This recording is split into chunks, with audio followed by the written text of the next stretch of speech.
Seiring dengan perjalanan waktu, segala sesuatu pun berubah. Nama-nama benda dan tempat juga berubah.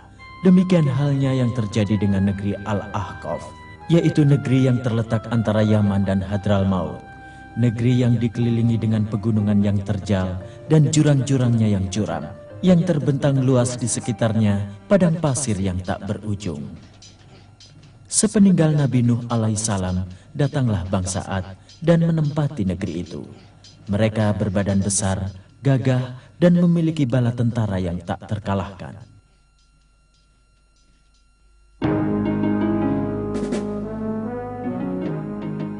Dari mana raja kita Ad akan mendapatkan bala tentara seperti kita yang berbadan kuat, sehat, dan juga pintar? Seluruh rakyat Ad lemah, tidak berdaya.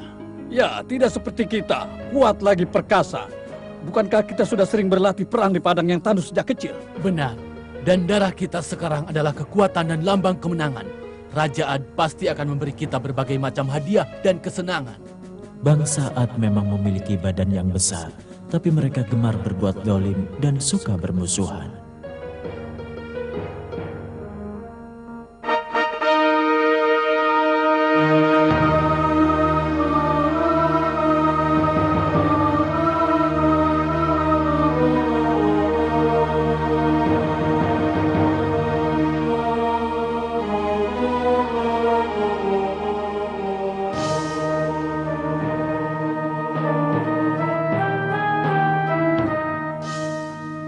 Hai, tunggu. Ini dia hadiah buat kita. Ada 2 buah kotak yang penuh dengan permata. Wah, alangkah besarnya hadiah ini. Hidup raja!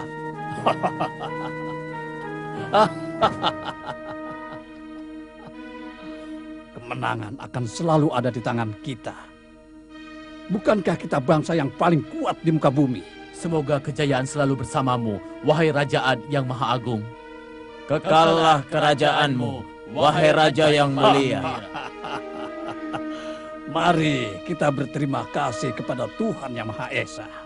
Perintahmu, wahai tuanku. Kemarilah, kemarilah. Kalian berdua akan mendapatkan hadiah yang besar.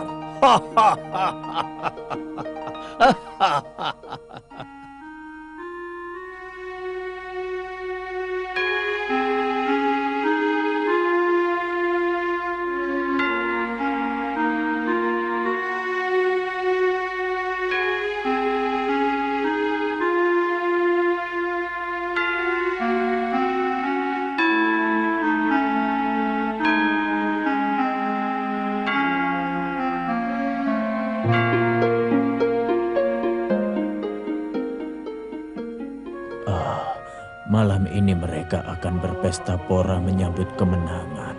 Di depan Tuhan-Tuhannya, mereka berpesta pora.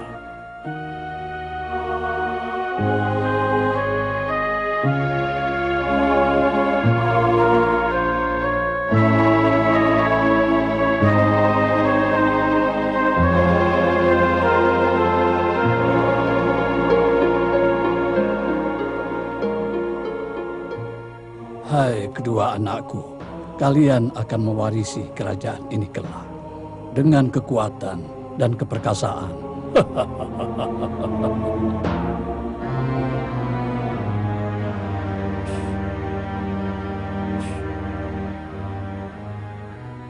Pesta kemenangan itu memang meriah, tapi apakah Tuhan-Tuhan ini yang berperang lalu menang? Atau apakah bala tentara yang kuat dan setia dengan Raja Ad?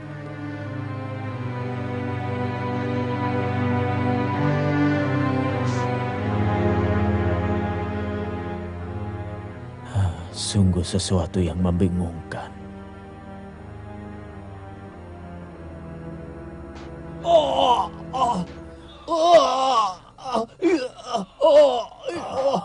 Sungguh kasihan budak-budak itu. Apa yang terjadi dengan keluarga dan anak-anaknya yang mereka tinggal pergi ke tengah-tengah padang pasir yang ganas untuk membangun istana Raja Ad? Benar-benar pemandangan yang sangat mengenaskan. Kita tidak dapat lari dari siksaan ini, kecuali kita lari dan bergabung dengan orang-orang pun. Terserah kau, wahai saudaraku. Memang kezaliman yang menimpa kita ini sudah melampaui batas. Ya, aku sudah tidak tahan lagi di sini. Aku sakit. Apakah kalian lupa? Kalau kalian dilarang untuk bicara, cepat hai budak-budak hina. Kita harus sampai ke padang pasir sebelum matahari terbit. Dua.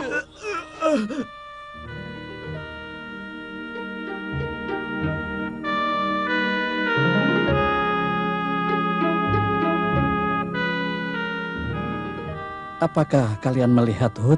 Ya, dia ada dalam gua. Beribadah sejak dari pagi kepada Tuhannya. Lihat, ada seseorang sedang menuju kemari. Siapakah gerangan? Sepertinya dia seorang pendeta. Apa yang menyebabkan dia datang kemari? Selamat pagi, wahai saudaraku. Apa yang menyebabkanmu datang kemari, wahai pendeta? Aku mencari Hud. Hud? Kenapa? Apa yang kau kehendaki darinya? Tolong, antar aku ke sana.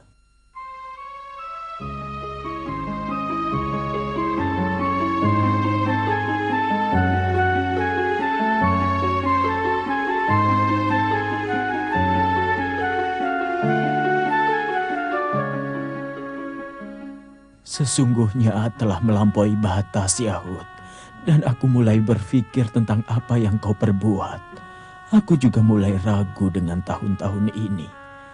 Setiap kali kami memohon kepadanya, setiap kali pula kejahatan bertambah. Kezaliman sesama manusia semakin merajalela. Tidakkah kalian dengar Hud berkata, ini adalah balasan bagi mereka, karena mereka melupakan agama kakek mereka, Nuh, kemudian menyembah berhala. Bagaimana mereka bisa menyembah patung yang mereka buat dengan tangannya sendiri dan tidak menyembah Allah yang telah menciptakannya? Sesungguhnya Nabi Hud tidak akan pernah berhenti mengajak bangsanya untuk beribadah kepada Allah dan beriman kepadanya, tapi mereka tidak mau mendengar. Tidak ada yang kau ucapkan kecuali kebenaran, wahai Hud. Bukankah patung-patung itu milik kakek-kakek kita yang beriman kepada Nuh dan selamat dari Taufan? Kami ingat hal itu. Yang kemudian patung-patung itu berubah menjadi Tuhan yang disembah oleh manusia. Lalu, apa yang harus kami lakukan, wahai Hud? Apa yang harus kami lakukan?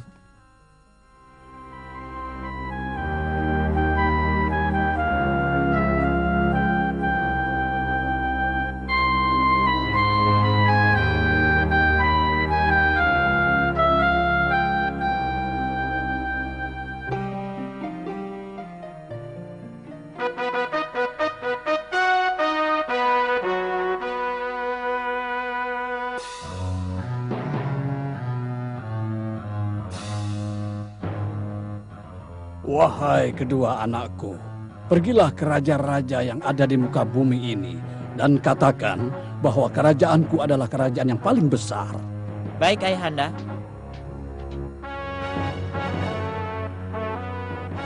Wahai tuanku, telah datang seorang penggembala membawa hadiah buat tuanku.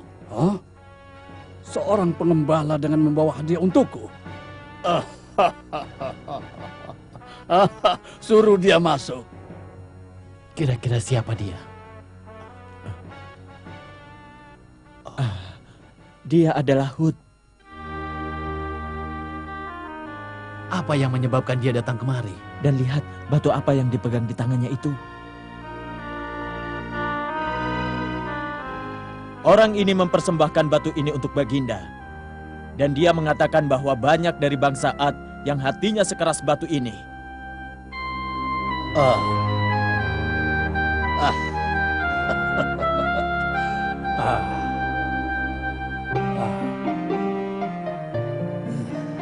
Apakah orang ini mengatakan bahwa kita memiliki kaki yang sangat keras dan kuat seperti batu yang mulia ini?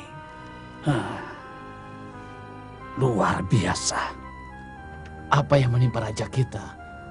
Mengapa ia mengatakan bahwa batu itu mulia, padahal itu hanya cuilan batu pegunungan?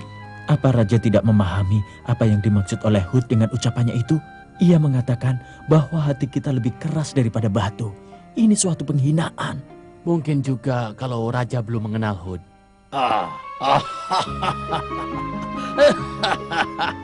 Aku akan memberimu imbalan. Dan mengangkatmu sebagai mandor budak-budakku.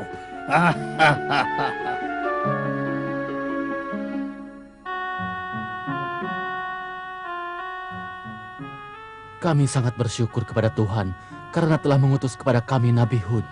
Kamu begitu baik kepada kami. Kamu memberi makan kami, ketenangan jiwa dan nasihat-nasihat dengan lemah lembut.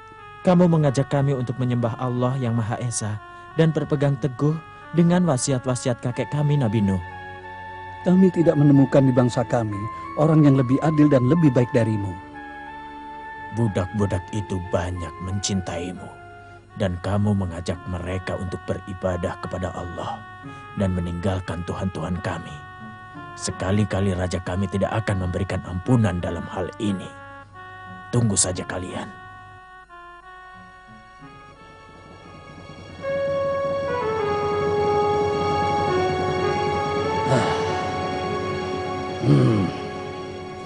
Jadi begitu yang kamu buat, hai Hud. Kamu mengajak manusia untuk menyembah Tuhan yang tidak kamu ketahui. Dan memberikan kepadaku cuilan batu pegunungan yang aku anggap mulia.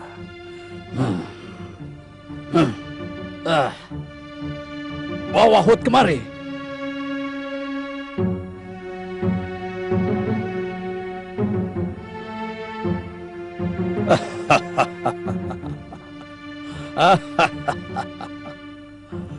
Sadarkah kau, Hud, bahwa Tuhan kami telah menimpakan kegilaan kepadamu sebagai balasan atas perbuatan dan perkataanmu kepada manusia. Kemudian, sekarang kau mengajakku untuk meninggalkan Tuhan ayah-ayahku, kakek-kakekku, dan menyembah Tuhanmu.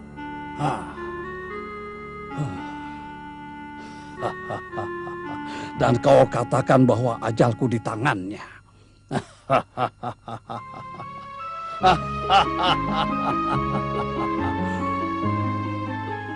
Penjaga, Perintah wahai tuanku. masukkan para tahanan itu.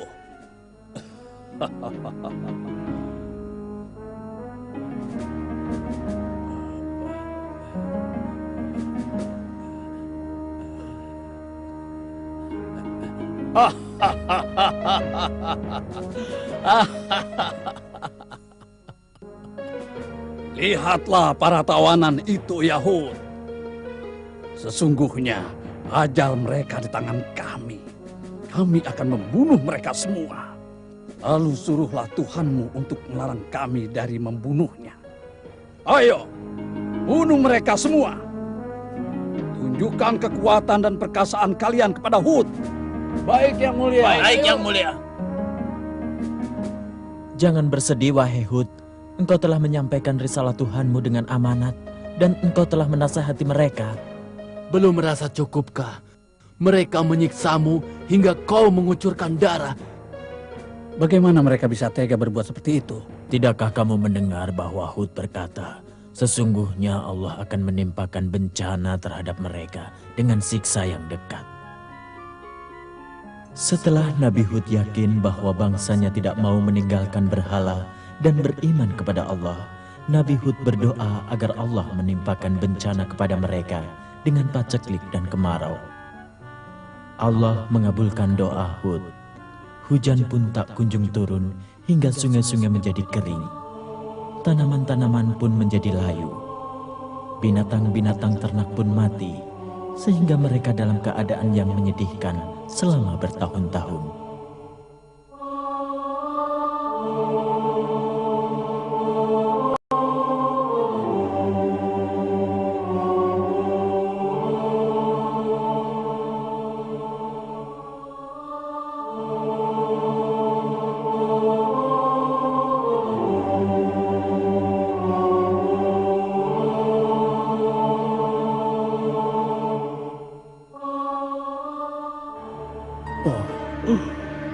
Wahai Tuhan kami, 7 tahun kemarau telah kami lalui. Kami selalu memohon kepadamu, mengharapkan rahmat-Mu. Tolonglah kami. Tolonglah ya Tuhan. Tolonglah kami. Tolonglah ya Tuhan. Kami tidak bisa berbuat apa-apa. Tolong kami ya Tuhan. Mereka berdoa kepada Tuhannya. Sungguh raja yang zalim, sombong dan otoriter. Allah telah mencobanya berserta bangsanya dengan murkanya. Tapi mereka tetap menyembah patung-patung yang bisu itu. Bukankah aku juga pernah menjadi pendeta? Tapi Hud telah memberiku hidayah, sehingga aku bisa beribadah kepada Allah. Segala puji bagimu ya Allah.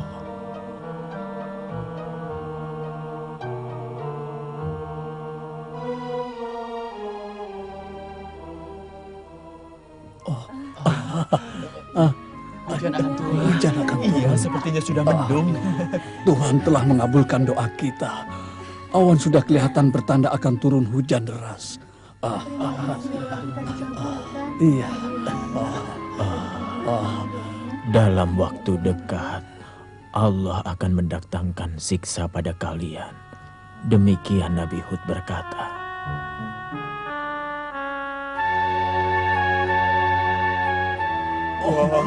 Terima kasih Tuhan. Akan turun hujan. Iya, sudah mendung langitnya. Wah, terima kasih Tuhan. Akhirnya kita tidak kekeringan lagi. Terima kasih Tuhan. Engkau telah mengembalikan raja di raja yang hilang. Terima kasih Tuhan. Terima kasih Tuhan. Terima kasih Tuhan.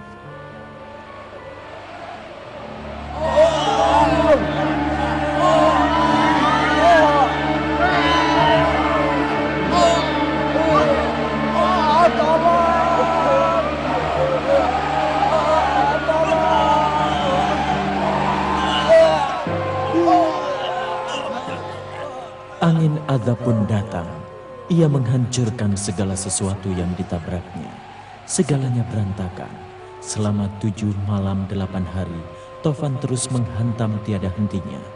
Hingga hancurlah bangsa Ad, dan selamatlah Hud dan orang-orang yang beriman bersamanya. Kemudian Nabi Hud menuju Hadral Maut untuk meneruskan sisa hidupnya bersama orang-orang yang beriman dengannya. Bismillahirrahmanirrahim. ولما جاء أمرنا نجينا هودا والذين آمنوا معه برحمة منا ونجيناهم من عذاب غليظ وتلك عاد جحدوا بآيات ربهم وعصوا رسله واتبعوا أمر كل جبار عنيد وأتبعوا في هذه الدنيا لعنة ويوم القيامة ألا إن عادا كفروا ربهم ألا بعدا لعاد قوم هود صدق الله العظيم. Dengan menyebut nama Allah yang Maha Pengasih lagi Maha Penyayang. Dan tatkala datang azab kami selamatkan Hud dan orang-orang yang beriman bersama dia dengan rahmat dari kami. Dan kami selamatkan pula mereka di akhirat dari azab yang berat. Dan itulah kisah kaum Ad yang mengingkari tanda-tanda kekuasaan Tuhan mereka dan mendurhakai Rasul-Rasul Allah, dan mereka menuruti perintah semua penguasa yang sewenang-wenang lagi menentang kebenaran. Dan mereka selalu diikuti dengan kutukan di dunia, dan begitu pula di hari kiamat. Ingatlah, sesungguhnya kaum Ad itu kafir kepada Tuhan mereka. Ingatlah, kebinasaanlah bagi kaum Ad, yaitu kaum Hud. Maha benar Allah dengan segala firman-Nya.